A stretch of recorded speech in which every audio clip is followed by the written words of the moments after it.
Examine-se o homem antes de beber a ceia, porque quem a bebe indignamente, bebe condenação para si. Por isso há entre vós muitos fracos, doentes e muitos que dormem, ou seja, estão mortos, não é? Será que o que Paulo quis dizer exatamente quando ele diz isso em 1 Coríntios capítulo 11? Qual é o contexto? Será que temos aprendido realmente o que Paulo quis dizer? E será que temos feito dignamente a ceia do Senhor?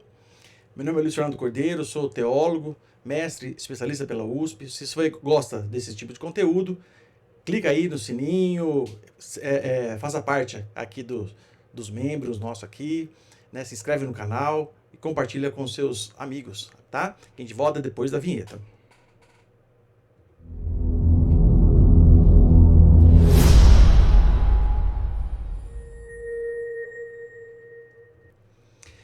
Então, confesso que durante muito tempo eu também tinha dúvidas. Li esse texto e olhava para a igreja na qual eu congregava e falava, bom, mas não é bem isso, né? O que está sendo orientado. O que geralmente a gente aprende, né? Para a gente se examinar os nossos pecados, examinar, né, a nossa vida e pedir perdão a Deus, né? Para que a gente possa tomar a ceia dignamente. Ou seja, a gente precisa estar digno para tomar a ceia. Mas não é bem isso que Paulo está dizendo. O contexto nos diz uma outra coisa. Não obstante, veja bem, não obstante, nós temos que fazer essa análise, não só na ceia, nós temos que fazer essa análise diariamente. Onde estamos errado, para consertarmos, pedimos perdão a Deus e, né, andarmos rumo à santidade, em caminho da santidade, né? Isso é muito importante frisar aqui, tá? E esse pensamento meu não reflete o pensamento de nenhuma igreja da qual eu congregue, já congreguei, né? Eu estou analisando de forma teológica e de forma hermenêutica o texto na qual eu estou falando aqui, que Paulo falando aos Coríntios no capítulo 11, ok? Então vamos lá para o texto. Eu quero ler um pouquinho o texto com vocês, para que vocês vejam que o que eu estou falando tem uma certa razão, né? Vamos lá. Deixa eu ver aqui. Aqui, achei. 18. Diz assim: em primeiro lugar, ouço que vocês se reúnem como igreja, há divisões entre vocês e até certo ponto eu creio, pois é necessário que haja divergências entre vocês, para que sejam conhecidos quais dentre vós são aprovados. Tá. Então ele está falando que está tendo divergências aí na igreja e está tendo divisões, né? Olha aqui, isso é muito importante, tá? Está tendo divisões na igreja, quando se reúnem como igreja. Isso também é muito importante. Vamos lá, aí ele continua. Quando vocês se reúnem, não é para comer a ceia do Senhor, porque cada um come a sua própria ceia sem esperar pelos outros. Então veja, ele está falando que o problema aqui é que um não está esperando pelos outros. Assim, quando um come, o outro se embriaga. Então, nós estamos falando que tinha pessoas que estavam se embriagando com o vinho, né, da ceia. Então, outro problema. Será que vocês não têm casa para comer e beber? Ou desprezam a igreja de Deus, a igreja de Deus, e humilham os que nada têm? Que lhes direi, eu os elogiarei por isso? Certamente que não. Aí ele vem, aquele texto que geralmente se lê, né? Pois recebi do Senhor o que também vos entreguei, que o Senhor, na noite em que foi traído, tomou o pão e, tendo dado graças, partiu. Isso é meu corpo, que é dado em favor de vocês. Façam isso em memória de mim. Da mesma forma, depois da ceia, ele tomou o cálice e disse: esse cálice é a nova aliança do meu sangue. Faça isso sempre que beberem em memória de mim. Porque sempre que comerem deste pão e beberem desse cálice, vocês anunciam a morte do Senhor, até que ele venha. Portanto, todo aquele que comer ou beber o cálice do Senhor indignamente, né? Esse termo que nós temos que analisar, será culpado de pecar contra o corpo. Mas será que corpo que ele está querendo dizer aqui? E o sangue do Senhor. Então, será que o corpo nosso é o corpo do Senhor ou é o corpo igreja? Já adiantando, né? Aí ele diz, examine-se o homem a si mesmo, e então coma do pão e beba do cálice. Pois quem come e bebe sem discernir o corpo do Senhor, então ele já começa a dar uma dica. Quem bebe, né, sem discernir o corpo do Senhor, então veja que não é o nosso corpo. Percebeu? Come e bebe para a sua própria condenação. Por isso, há entre vocês muitos fracos e doentes, e vários que já dormiram. Mas se nós nos examinássemos a nós mesmos, não receberíamos juízo.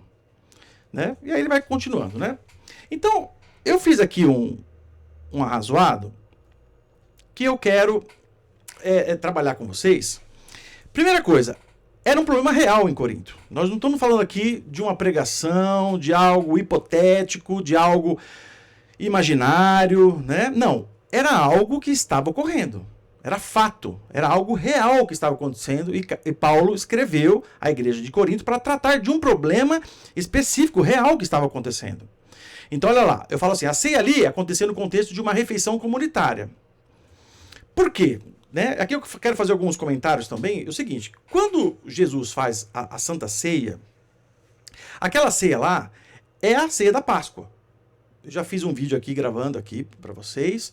E vocês podem analisar, né? Lucas 22:15, se eu não me engano, lá fala, desejei que tenha convosco essa ceia, né? Tem vários versículos que mostram que aquilo era a ceia. Não tinha somente pão e vinho ali naquela mesa. Muito provavelmente, por ser uma ceia pascal. E Jesus era judeu, então deveria ter ali um cordeiro. Tá? Mas ele pegou o pão e pegou o vinho e usou ali como exemplo do seu corpo e do seu sangue. Tá? Então, deixando aqui para vocês esse contexto aí interessante. Então, o que estava acontecendo? O que Paulo estava falando? Quais eram os problemas? Alguns comiam antes e em excesso, né? E bebiam também em excesso. Outros ficavam sem nada. Divisões sociais dentro da igreja. Os ricos se satisfaziam e os pobres eram expostos e humilhados. Então, era um problema de quando eles estavam se reunindo na ceia do Senhor. Paulo é direto. Um tem fome, outro se embriaga. Versículo 21. Aí eu venho. O que significa indignamente?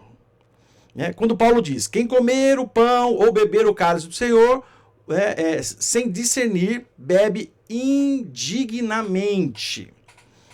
Veja que Paulo não descreve uma pessoa em si, como se alguém precisasse estar digno, sem pecado, para tomar, e desse modo, né, participar da ceia. Não é bem isso. Eu volto a dizer, é importante que a gente faça essa análise diariamente, até mais de uma vez por dia. A gente está sempre se analisando, fez alguma coisa, o Espírito Santo já se tocou que você errou, já peça perdão. Né? Já se analise, né? e peça perdão e se arrependa e procure não errar mais. Né? Mas aqui nesse contexto, não estava falando de dignidade no sentido de sem pecado. Porque todos nós somos pecadores, então ninguém poderia tomar ceia. Ele estava falando de dignamente, era desses problemas aqui que nós acabamos de falar. Comer antes, né? Não esperar os outros, um comia demais, o outro de menos, divisões na igreja, percebeu? Então, dignamente, era isso. Ou seja, eu coloquei aqui, a participar de maneira coerente com o significado da ceia. Agora, qual seria esse significado, né? Então, olha lá, eu coloco, qual seria esse significado? Primeira coisa, o significado da ceia, unidade do corpo. Lembrança do sacrifício de Cristo e comunhão entre os irmãos. Quando fala unidade do corpo, nós estamos falando unidade do corpo como igreja. Então, ali, era uma refeição comunitária, né? Como nós nos reunimos na igreja, como um corpo. Então nós temos que fazer tudo juntos, de forma igualitária. Tem como o meu braço ir 2 quarteirões na frente do meu corpo? Não tem como. Tem como minha cabeça se alimentar, né? E minhas pernas não? Percebeu? Então, se nós somos o corpo de Cristo como igreja, tem que haver uma unidade. Ela tem que ser feita de forma igualitária. Percebe? E isso não estava ocorrendo com a igreja de Corinto. E outra coisa, lembrar, né, do sacrifício de Cristo, que ele entregou o seu corpo em sacrifício para que nascesse a igreja. A igreja nasce após a morte de Cristo, você entendeu? E comunhão entre os irmãos. Agora, como pode ter comunhão se há divisões, se há divergências, se há brigas, se o irmão tem algo contra o outro? Percebeu? Tem como um braço falar, eu tô de mal de você, um braço vai para cá, outro braço vai para lá? Não tem como. Percebe? Então, discernir o corpo aqui é o ponto-chave para nós entendermos esse discernimento, né? Que Paulo está querendo dizer. Quem não discerne o corpo, come e bebe juízo para si. Claro, meus irmãos. Por quê? Porque a pessoa não entendeu ainda que ela não é uma só. Cristo não vem buscar uma pessoa, Cristo vem buscar a sua igreja. Ou você faz parte da igreja ou você não faz parte da igreja de Cristo. Quando eu falando igreja, eu não estou falando denominação, não estou falando religião. Estou falando aquela pessoa que crê que Jesus veio como homem, morreu, ressuscitou, entregou sua vida a Cristo. E vive conforme os mandamentos de Cristo. Percebe? Tá? Então, assim, se alguém bebe sem discernir isso, sem entender esse significado de entrega do corpo de Cristo, de unidade, né, da igreja, né, que nós somos o corpo de Cristo, bebe juízo para si. Percebe? Aqui está o centro da questão. Discernir o corpo, né, provavelmente envolve reconhecer o significado do corpo de Cristo, dado na cruz, como eu acabei de falar. E reconhecer a igreja como o corpo de Cristo, os irmãos à mesa. Então, quando ele fala ali, né, do corpo, ele está falando desse corpo, do corpo de Cristo, que ia ser dado na cruz e que se transformou no corpo igreja, que Cristo é o cabeça, não é verdade? Então, o Cristo é o cabeça da qual a igreja é o corpo. Os coríntios falhavam principalmente no segundo ponto, eles estavam ignorando os próprios irmãos. Examine-se a si mesmo, o que quer dizer? Né? Esse exame não é um convite a um ritual introspectivo isolado, como às vezes se ensina na igreja. Porque muitas vezes fala assim, olha, examine-se, né? Para você se examinar, no sentido dos seus pecados, como eu falei, isso é muito importante. Você pode fazer juntamente com isso? Claro, né? Não há nenhum óbice com relação a isso. Mas a verdade que Paulo estava querendo dizer aqui, para examinar, é com relação a isso. Ou seja, olha lá, de forma mais concreta. Como estou tratando os meus irmãos? Estou tratando meus irmãos com amor? Estou vivendo em divisão, divergências, brigas? Né? Estou participando da ceia de forma egoísta ou de qualquer jeito, né? Irreverente? De qualquer forma, de qualquer jeito? Então examine-se.